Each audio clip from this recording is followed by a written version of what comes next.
life and legacy of one of the greatest storytellers and humanitarians of all time. I'm Jill Horner. This is Comcast Newsmakers. With me is David Yoder.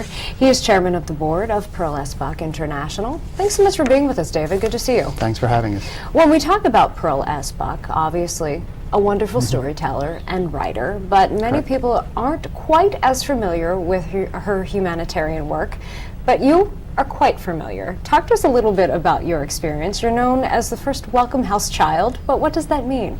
That means that Pearl Buck started an adoption agency for biracial children back in the late 40s, and I was the first child that came through that program.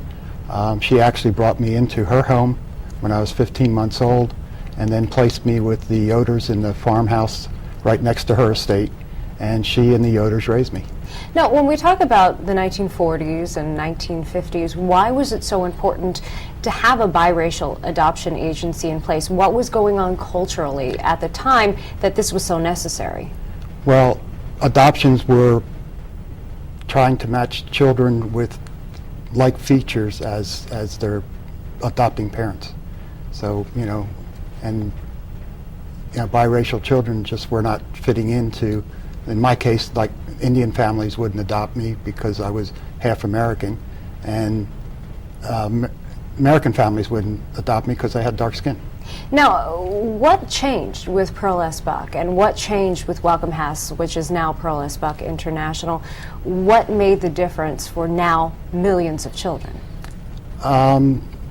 She opened the doors for people that that was acceptable to adopt these children. That she provided the cultural education also to go along with it, and so that was part of the agency's so what started with you and a few other children has now opened the doors for millions of children in terms of adoption and sponsorship here and around the world. That's correct.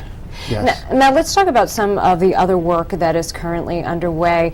In addition to amazing opportunities for families in terms of adoption, as an organization, you have a wide variety of programs that happen throughout the year. That's correct. We, in addition to the adoption services and sponsorship programs, we also are chartered to maintain the National Historic Site, our house.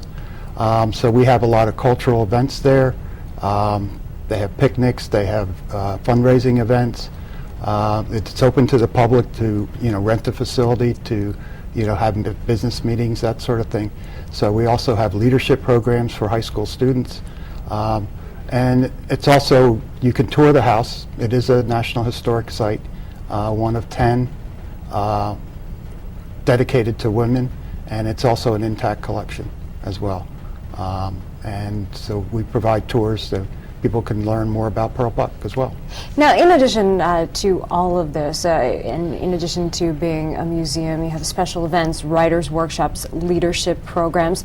Pearl Buck was a storyteller, and Correct. She had an amazing story to tell. You work to honor that legacy of her as a writer and her as an award-winning writer. What does this actually mean to you now that you have come full circle as this first Welcome House child, to be able to share the story and to help so many other families in their own journey toward adoption? Well, it's very gratifying for me, obviously, to be in that position. But I think it also, the journey has made me realize how important Pearl Buck was back then, and what she did to change people's minds about biracial children, and that every child deserved to grow up in a loving family. And for today, for thousands of children in this region, millions of children around the world who are now in homes, growing up in loving homes like you did, if families are interested, can they just reach out? Yes, there's our website is www.pearlsbuck.org. Thanks so much for being with us, and thanks for sharing your own story, David. Thank you. We've been talking with David Yoder. I'm Jill Horner.